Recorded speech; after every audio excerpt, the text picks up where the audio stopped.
내가 그럴 사람이 아니라는데요. 이명희 이사장이 이틀 만에 지금 재소환됐습니다. 이게 지금 어떻게 돌아가는 상황인지. 죄송하다더니 경찰 조사 내내 기억이 안 난다네요. 그리고 나 그런 사람 아니라고 하는 이명희 씨 의도를 여러분께 여쭤봅니다. 이명희 이사장 이틀 만에 재소환, 공사장 폭행, 정당한 업무 행위죠. 모욕과 상습폭력? 아유, 난 그럴 사람이 아니에요. 증거인멸 회유 시도? 그런 일 없는데요. 뭐 몇 시간, 15시간 조사받았죠? 그랬다가 집에 갔는데 바로 이틀 만에 또 재소환됐어요. 경찰에 의해서. 피해자가 11명에 달해 조사할 양이 많아서 다시 불렀다는 게 경찰 지금 얘기입니다. 그리고 구속영장 신청을 검토 중이라고 합니다. 예. 자, 지금 11명 중에 노예 변호사님. 네. 처벌 불원서를 낸 사람이 한 명도 없다는 건 어떻게 받아들여야 돼요? 그러니까 그만큼 이명희 씨 관련해서 사실은 피해본 사람들이 맺힌 게 많다. 네. 그리고 정말 처벌을 받기를 원한다 이런 뜻이 될 텐데요. 예. 그렇다 하더라도 이제 조현민 씨 사건하고는 조금 다른 측면이 있기 때문에 이런 행동이 가능한 것 같습니다. 왜냐하면 이명희 씨 관련해서 이명희 씨가 사실 현재 지금 자신에게 처벌 의사를 밝힌 사람이 누군지를 잘 몰라요. 그렇겠죠.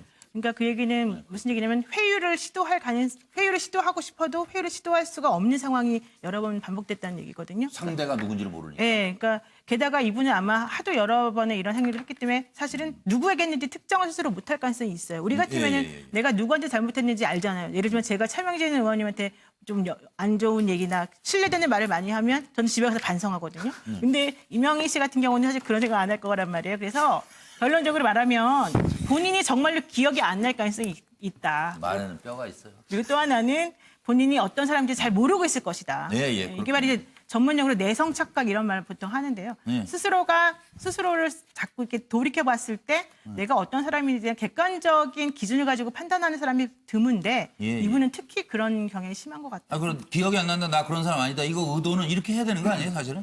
어디 원래 빠져나가려고 이렇게 해야 되기도 하는데 제가 봤을 때 이게 이 사람의 진실일 가능성이 있다는 거죠. 정말로 모를 수가 있다는 거죠. 워낙 그런 식으로 사람들이 기억에 입력이 안 돼 있다. 진짜. 워낙 그런 식으로 했기 때문에. 특별한 일이 아니었다. 어이구, 그 참. 정익진 변호사님요.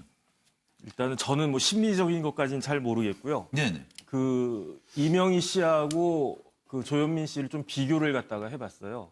이 수사의 단초가 된 게 그 조현민 같은 경우에는 고발이 있었거든요.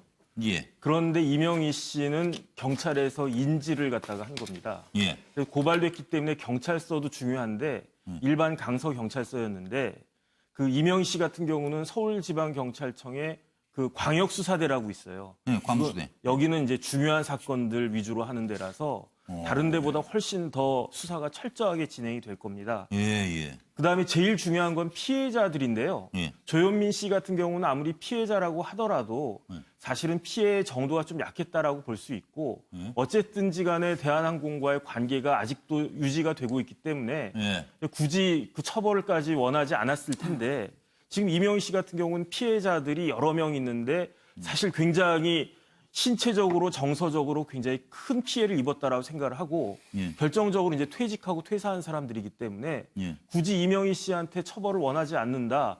반의사 불벌을 갖다가 이야기할 필요가 없는 거고 더군다나 이제 사람이 많아지기 때문에 이거는 상습 폭행에다가 증거가 또 이제 뭐 가위 같은 걸 던졌다고 그러지 않았습니까? 그거는 이제 진술로만으로도 그게 그 증거 능력 있어요? 수긍이 되면은 증거가 되거든요. 진술도. 그럼 이거 피해자 합의 없어도 그 상관없이 처벌할 수 있다는 처벌할 거예요? 수 있습니다. 그러니까 혐의가 굉장히 그 중한 거고 그다음에 이제 마지막으로는 이제 국적이 또 모녀 간에 다른 거죠. 이렇게 좀 해보니까 차이가 나는 점이 굉장히 많이 있어요. 이러다 감옥 가는 수도 있어요? 원래는 가야죠, 이 정도. 그래요? 이거 지금 보통 일이 아니에요. 네, 차명진.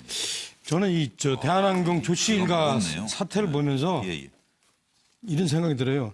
이분들이 경영을 잘했느냐 못했느냐가 아니라 갑질을 했냐 안 했냐. 이게 이제 논란이 되고 있어요. 그래서 사실 저는 내심으로 경영을 잘했느냐 못했냐보다 이 갑질을 했냐 못했느냐가 더 아주 괘씸하고 그 자리에 있어서 있을 자격이 없다고 생각해요. 근데 이제 사실은 법은 제가 볼 때 여기 변호사님들 계시지만 법은 제가 볼 때는 이 갑질을 했냐 못했냐 이 문제는 점점 시간이 지나면 흐지부지 되는 걸로 될 것 같아요. 그래서 저는 오히려 그게 좀 가슴이 아픕니다. 사실은 이 갑질을 했느냐 못했느냐의 문제가 사실은 경영의 자격이 있느냐 없느냐의 더 큰 기준이어야 됨에도 불구하고 그렇죠. 예. 네, 사실 그러지 못하는 게 좀 아쉽고 그다음에 아까 노영희 변호사 얘기는 사실 내가 노영희 변호사를 직접적으로 이렇게 뭐라고 한 적은 없잖아요. 그 노영희 변호사가 아끼고 사랑하는 그렇게. 문재인 대통령에 대해서 이제 뭐라고 얘기하니까 저렇게 마음이 아파하는데 시간도 저도 없고 문재인 하니까 대통령 넘어가겠습니다. 잘하라고 잘하시라고 하는 소리예요. 알아들었습니다. 예. 그럼 김 의원님. 네. 사실은 이제 법적 쟁론을 하면 우리가 국민들이 가지고 있는 공분의 크기만큼 예. 법적 결과는 낮을 수도 있습니다. 그렇기 때문에 사실은 그런 작은 부분에 있어서도 자기는 이제 전략적으로 해서 완전히 빠져나오고 싶다는 마음인 거죠. 그러니까 실제적으로 그런 면에서 하나라도 동의를 하는 순간 그 작은 것 때문에 감옥에 갈 수 있다. 이런 생각을 하고 있는 건 아닌가. 이제 그 두 가지. 그러니까 시간을 좀 이렇게 끌다 보면 부분적으로 몇 사람이라도 회사 차원에서 그 사람을 찾아가서 회유할 수도 있고 분위기 반전이 필요한데 지금 내가 동의하기보다는 이렇게 버티는 것이 결과적으로 나한테 나을 것이다. 그리고 부분적으로는 개심죄가 걸리더라도 최종적으로 가서는 그렇게 높은 형을 받지 않을 가능성도 크다. 이런 판단을 하고 있는 것 같습니다. 시간 지나면 다 잊어버릴 거다 그런 거죠. 뭐. 김관독 의원님. 저는 어저께 그 모습을 보면서 그 변호사하고 많이 상의를 하면서 리허설을 많이 했다 이런 생각이 듭니다. 예. 그래서 분리 투트랙 전법을 쓴 건데요.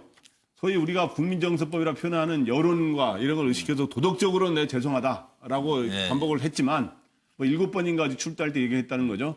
그러면서도 이 폭력행위 등에 대한 처벌법 그거에 대한 법적 책임은 내가 반드시 빠져나가겠다. 이렇게 해서 여기 상습폭행이라든가 특수폭행에서 빠져나가겠다 그래서 여기는 기억이 안 난다라고 하는 그래서 예를 들어 인천에 있는 호텔 그 공사장 동영상에 나온 거 외에는 딱부러게 지금 동영상이 다른 거는 없는 거는 무조건 기억이 안 난다는 걸 해서 빠져나가려고 한다. 이런 식으로 봅니다. 시간이 많이 갔네요. 7시 14분이 넘어가고 있습니다. 이제 정치 얘기하겠습니다. 오늘도 정치는 시끄럽습니다.